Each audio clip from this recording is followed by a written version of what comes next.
कहानी की शुरुआत होती है एक सिंपल से अपार्टमेंट कॉम्प्लेक्स में, जहां एडन नाम का एक लड़का चैन की नींद सो रहा होता है। सुबह देखने में बिल्कुल नॉर्मल लगती है, लेकिन तभी एक अजीब और डरावनी सी आवाज उसे नींद से झटके से जगा देती है। उसका दिल जोर से धड़क रहा होता है।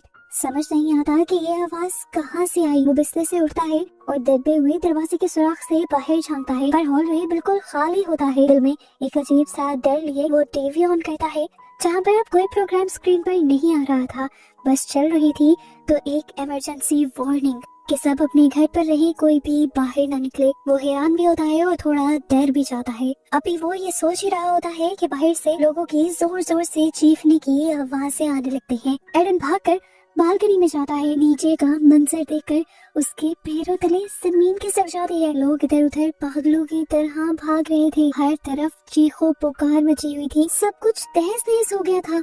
लोग एक दूसरे को बेदर्दी से जानवरों की तरह काट कर खा रहे थे। तभी अचानक एक हेलीकॉप्टर कंट्रोल खो बैठता है और सामने वाली एक बिल्डिंग से टकराकर क्रैश हो जाता है। ये धमाका इतना तेज था कि एडन पूरी तरह हिल गया।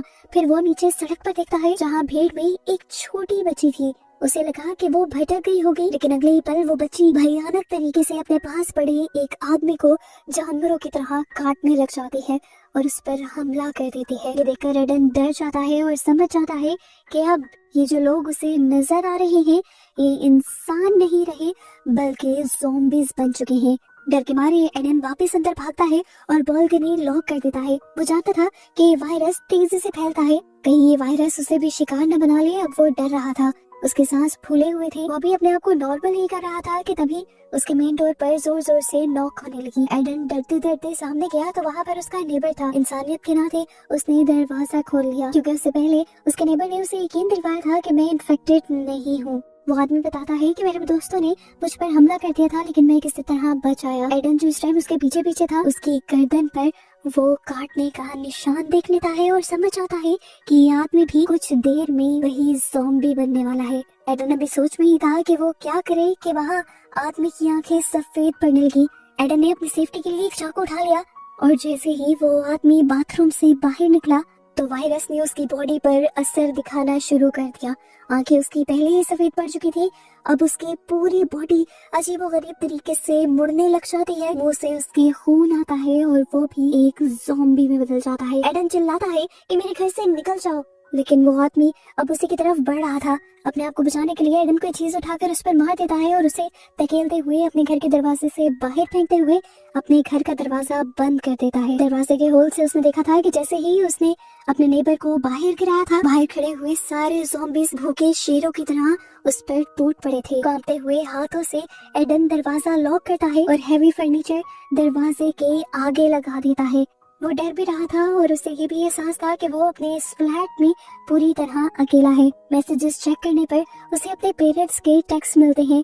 उन्होंने लिखा था कि शहर खत्म हो रहा है, सभी रास्ते बंद हैं, हम तुम तक नहीं आ सकते, बस तुम घर के अंदर रहना और जिंदा रहना। ऐसे ही शाम हो जाती है। डिप्रेशन और टेंशन उसे खाने लगी थी। अपने आप को नॉर्मल रखने के लिए और स्ट्रॉन्ग रखने के लिए वो बहुत से मोटिवेशनल नोट्स लिखता है और पूरे घर में चिपका देता है। वो अपने घर का सारा खाना एक जगह सेव करता है और उसे कुछ इस तरह से डिवाइड करता है कि वो इसे खाने को ज्यादा से ज्यादा दिन खा सके। दिन गुजरने लगते हैं और एक हफ्ता बीत जाता है। वो रोज लैपटॉप पर वीडियो डायरीज रिकॉर्ड करता है ताकि उसे ऐसा महसूस हो कि वो किसी से बात कर रहा है। रोज वो पेरेंट्स को कॉल करने की ट्राई करता है, पर कोई जवाब नहीं मिलता। पानी खत्म हो जाता है, यहाँ तक कि पानी के नल भी सूख जाते हैं। एक एक कतरा पानी आना भी बंद हो जाता है। अब तो खाना भी ना के बराबर बचा था। उसे लगता है कि वो इस शहर का आखिरी इंसान है। एक दिन जब वो कंप्यूटर यूज कर रहा होता है, तभी उसे छत से कोई आवाज आती है। वो अपने आप को तैयार कर रहा था किसी भी खतरे के लिए। एकदम से ऊपर से वेंटिलेशन टूटती है और वेंटिलेशन डक्ट के अंदर से एक ज़ॉम्बी बनी औरत अचानक से एडन के ऊपर हमला कर देती है। वो घबरा कर पीछे हटता है, पर ज़ॉम्बी फिर भी उसके ऊपर हमला करने के लिए आती है। एडन उसके आगे से निकलकर पीछे होकर उसे चकमा देते हुए उसके सर पर कोई चीज मारकर आखिर उसे मार देता है और इस मर्तबा भी बच जाता है। उसने पहली मर्तबा किसी इंसान को मारा था और वो बहुत ही ज्यादा पैनिक कर गया था। वो उस लाश को साइड पे करता है और दोबारा वेंट के सर्फ बोर्ड को ब्लॉक कर देता है और उसके ऊपर टेप शेप भी लगा देता है कि अब के बाद कोई यहाँ पर ना आए।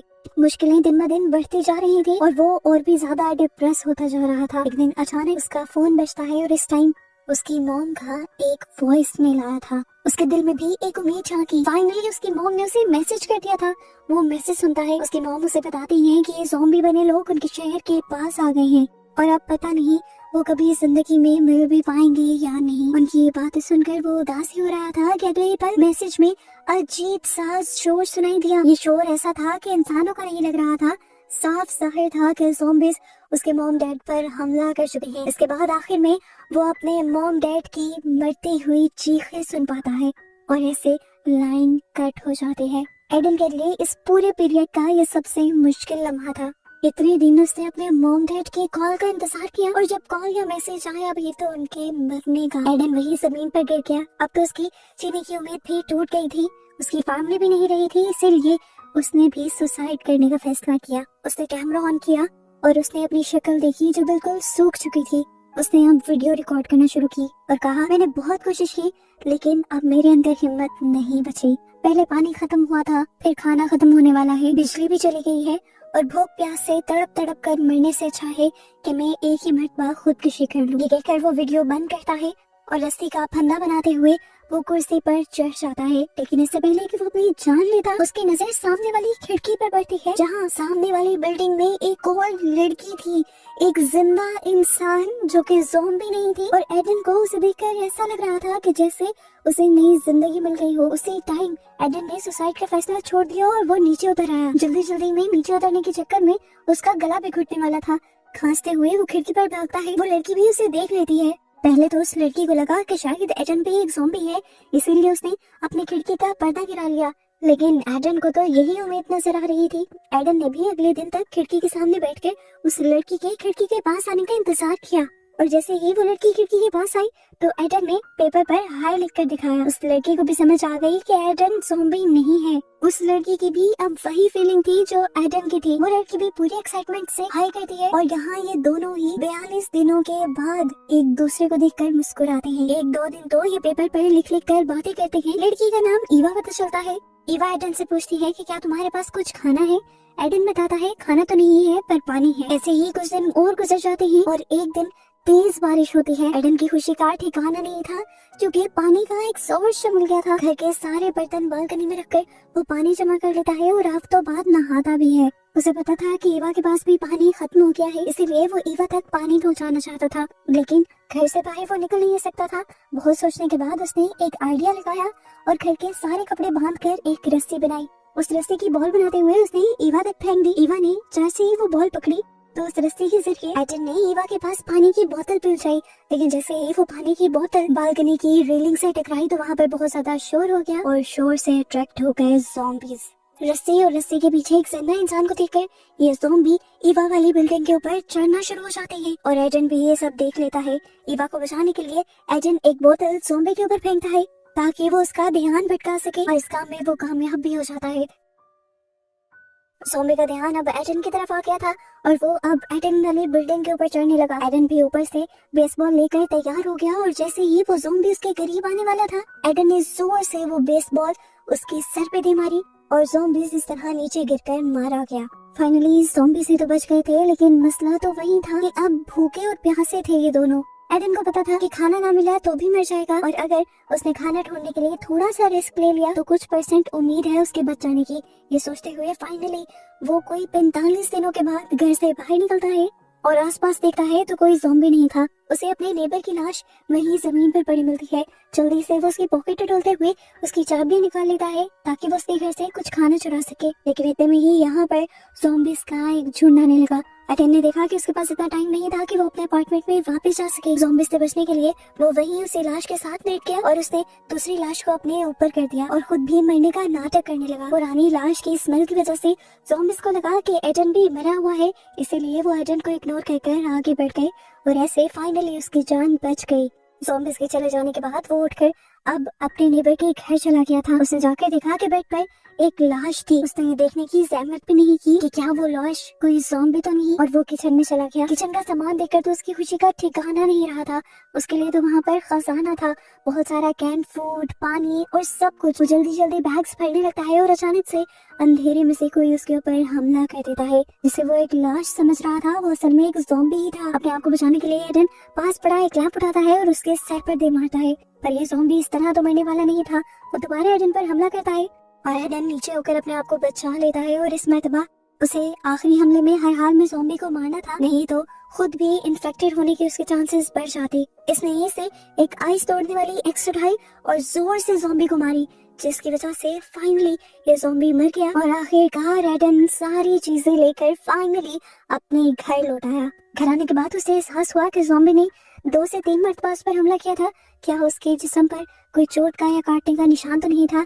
अच्छी तरह अपने आप को चेक करने के बाद वो अपने आप को साफ करता है। उसे खाने के साथ साथ वहाँ पर 2 वॉकी टॉकीज भी मिले थे, और इन वॉकी टॉकीज की उसे खाने से ज्यादा खुशी थी, क्योंकि वो बहुत ही अकेला फील कर रहा था और उसे किसी से बात करनी थी। उसने सारे काम छोड़कर सबसे पहले बहुत सारे कपड़ों से एक जिप लाइन बनाई और वो वॉकी टॉकी सामने इवा की बालकनी तक पहुंचाई। उस रात पहली मर्तबा इन दोनों ने एक दूसरे से बात की, और दोनों ने ही इतने दिनों बाद किसी इंसान की आवाज सुनी थी। ये दोनों बहुत ही ज्यादा खुश थे।